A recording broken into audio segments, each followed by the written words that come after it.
Bismillahirrahmanirrahim. Assalamualaikum warahmatullahi wabarakatuh.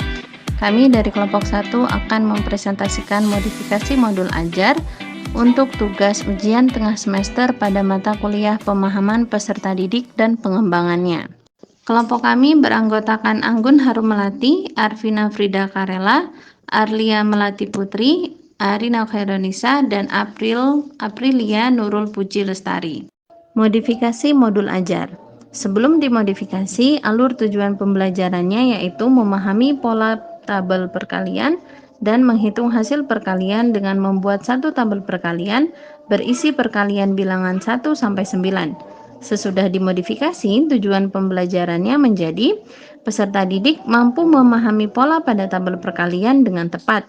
Kemudian peserta didik mampu menghitung hasil perkalian dengan membuat satu tabel perkalian berisi perkalian bilangan 1 sampai 9 secara tepat.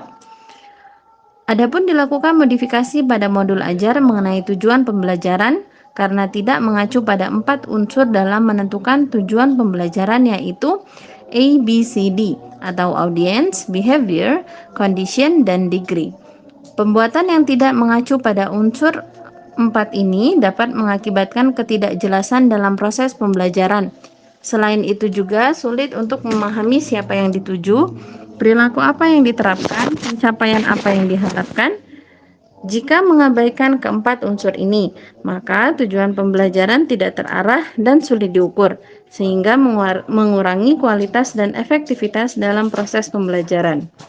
Nah, 4 unsur pokok dalam perumusan tujuan pembelajaran yaitu terdiri dari A, B, C, dan D, di mana A adalah audience, B, behavior, C, condition, dan D, degree.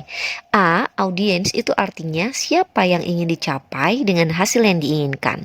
B, behavior itu artinya perilaku yang diharapkan dapat dilakukan audiens setelah proses pembelajaran adalah seperti apa.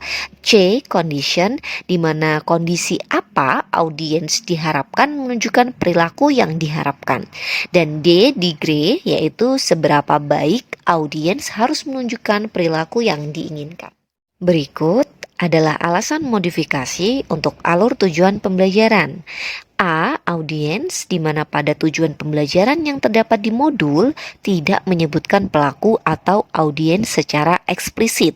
Padahal dalam unsur penentuan tujuan pembelajaran menyebutkan audiens sangat diperlukan guna ketepatan sasaran dalam mencapai tujuan pembelajaran. Contoh, peserta didik mampu memahami pola pada tabel perkalian dengan tepat. Atau contoh yang kedua, peserta didik mampu menghitung hasil perkalian dengan membuat satu tabel perkalian berisi perkalian bilangan 1 sampai dengan 9 secara tepat. Artinya peserta didik ini sebagai audiens dan itu sangat penting untuk disebutkan dalam tujuan pembelajaran. Selanjutnya adalah B, behavior. Di dalam modul, perilaku yang diharapkan dari peserta didik itu mampu memahami pola dan menghitung hasil perkalian. Hal ini dengan jelas menentukan tindakan atau keterampilan yang harus dicapai oleh peserta didik sehingga pada unsur B itu sudah terpenuhi. Lalu yang ketiga itu ada C atau condition. Pada modul, tujuan pembelajaran itu sudah mencakup kondisi yang harus ada agar peserta didik dapat mencapai tujuan, yaitu dengan membuat satu tabel perkalian berisi perkalian bilangan 1 sampai dengan 9. Yang terakhir itu ada D atau degree. Pada tujuan modul tidak mencantumkan derajat kinerja yang diharapkan. Nah, seharusnya untuk membuatnya lebih spesifik itu bisa menambahkan elemen derajat seperti penggunaan kata dengan tepat atau dengan benar.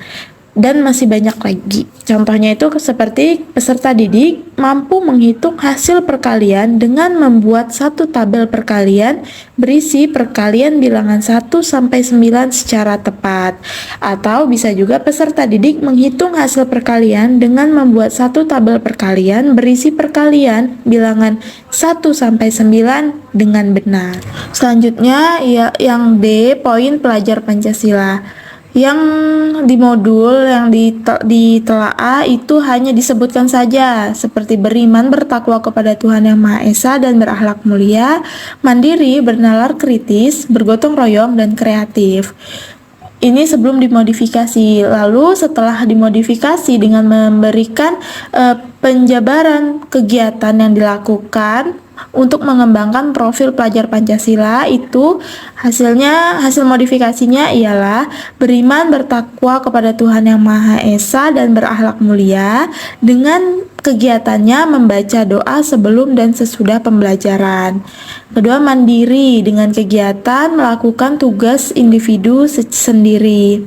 Yang ketiga, bernalar kritis dengan kegiatan memperoleh dan memproses informasi dari gagasan. Yang keempat, gotong royong dengan kegiatan merapikan kelas bersama-sama setelah pembelajaran selesai. Lalu yang kelima, kreatif dengan kegiatan dapat membuat dadu sendiri menggunakan kertas. Alasan dilakukan modifikasi. Nah, pada profil Pancasila yang digunakan sebelum modifikasi terdapat nilai-nilai, yaitu beriman, mandiri, bernalar kritis, gotong royong, dan kreatif, tanpa adanya penjelasan yang rinci. Nah, sehingga perlu dirincikan agar poin atau nilai-nilai tersebut yang akan dicapai lebih terarah mau ke arah yang mana. Selanjutnya, pada kegiatan inti, guru akan melakukan pembagian kelompok. Di sini tertera tulisan, guru membagi siswa ke dalam beberapa kelompok dan memastikan semua siswa memiliki perannya masing-masing dalam kelompoknya, seperti ketua kelompok, juru tulis, juru bicara, dan anggota pembantu. Nah, di situ sudah benar, cuman di sana tidak ada keterangan pembagian kelompok berdasarkan apa? Apakah gaya belajar, apakah kemampuan anak-anak, atau berdasarkan minat. Nah, di sini kami modifikasi menjadi guru membagi siswa ke dalam 5 kelompok yang dibentuk berdasarkan tingkatan kemampuan siswa, yaitu rendah, sedang, dan tinggi. Nah, kenapa kami memodifikasi ini? Karena menurut pembelajaran berdiferensiasi, bahwa pengelompokan disesuaikan dengan kemampuan atau gaya belajar ataupun minat siswa. Nah, agar pembelajaran sesuai dengan profiling siswa, yaitu kemampuannya, maka pembagian kelompok dibagi secara jelas sesuai tingkat kemampuan siswa yang diperoleh guru melalui asesmen diagnostik. Selanjutnya, modifikasi pada bagian asesmen formatif, yaitu rubrik penilaian. Untuk lebih jelas, silakan lihat pada slide berikut. Baik, selanjutnya adalah alasan dilakukan modifikasi pada rubrik penilaian. Nah, bisa kita lihat di sini. Pada tabel rubrik penilaian yang digunakan sebelumnya, itu masih menggunakan kriteria yang mana artinya ada sangat baik, baik, cukup baik, dan kurang baik. Nah, sedangkan dalam kurikulum Merdeka, kriteria penilaian sudah diganti menjadi berkembang sangat baik, berkembang sesuai harapan, mulai berkembang, dan belum berkembang. Nah, jadi kami modifikasi menjadi kriteria yang sesuai dengan kurikulum Merdeka saat ini. Jadi, kesimpulannya, modifikasi modul ajar dimaksudkan untuk memastikan bahwa tujuan, strategi, maupun asesmen sudah sesuai dengan kebutuhan peserta didik saat ini. Dalam modul ajar, beberapa hal yang sangat penting adalah sebagai berikut. Deskripsi singkat proyek pada materi ajar, kemudian menjelaskan arti dari tiap konsep pengenalan profil pelajar Pancasila, tujuan spesifik untuk fase tersebut, alur kegiatan, asesmen, refleksi peserta didik dan pendidik, dan pembuatan tujuan pembelajaran yang menggunakan rumus ABCD.